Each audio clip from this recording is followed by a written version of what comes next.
Good evening. Happy Saturday. Thanks for joining us. I'm Owen Kingsley with CBS 13 and Fox 23. Welcome to Weekend Headlines, a little new segment we have for here on the weekends, give you a little idea of some of the stuff we're working on. We've got a hardworking crew here in the station on weekends. We want to highlight a little bit of what we're doing sort of in the process as we're doing it. So thanks for joining us from wherever you're joining us from today. Hope you're enjoying the lovely weather. We'll get to that in just a few minutes. Don't worry. But yeah, because we don't have an early newscast tonight because of the college football schedule, we want to give you all kind of a chance to see some of the headlines we have going on here in the news tonight. Again, I'll mention this at the end. We still have our newscast coming up tonight on Fox and CBS. Fox coming up after the football game. CBS will be on normally scheduled at 11. So a couple headlines we have going on today. Of course, people are going out buying their Powerball tickets. That is at a now record high Powerball tonight. Last Saturday, the Powerball had surpassed $1 billion for just the first time since 2016. Now it's at $1.6 billion, a record high jackpot. The cash option, that'll let you take home about $750 million of that. And the lottery ticket counters here in Maine were a frenzy this weekend.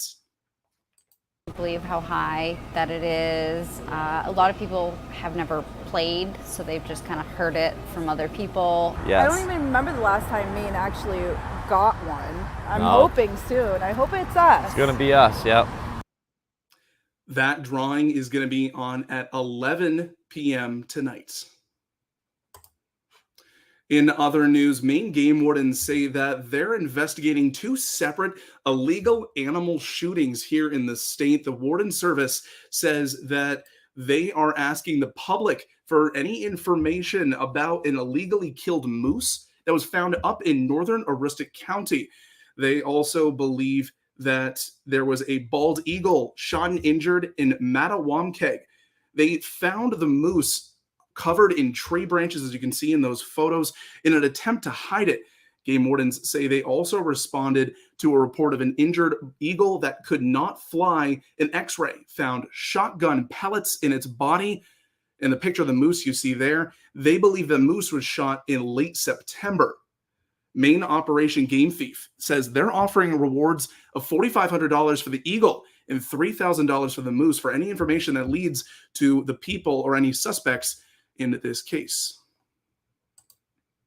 Many students in Bath, a very heartwarming story today. Our photojournalist Scott Episcopo was there. Our students in Bath raised more than $1,000 just so they could preserve the memory of a longtime teacher in the school district, Lillian Fisher, who died back in 1960, had taught for 50 years at Fisher Mitchell School before the school was actually named after her. Now, more than 60 years later, students thought her headstone deserved an additional marker to remind future generations of the impact that she left on her community. It was really getting students involved in the story, the history, understanding what it means to be remembered, how people are remembered, who or what is not remembered or recorded in history. To the students of Bath, she was their dear teacher, or a dear teacher from the past. Quick look at your weather. My goodness, I hope you went out and enjoyed it today. A hot November day, something that, well, we really haven't seen on a day like today. And we'll get to that in just a bit, what we mean by that. People here in Portland were taking full advantage. Temperatures record-setting across the state today. And folks in Portland just baffled to have a summer-like Saturday one more time. The weather the other morning when it was like 35 degrees, I would not be here. Yeah.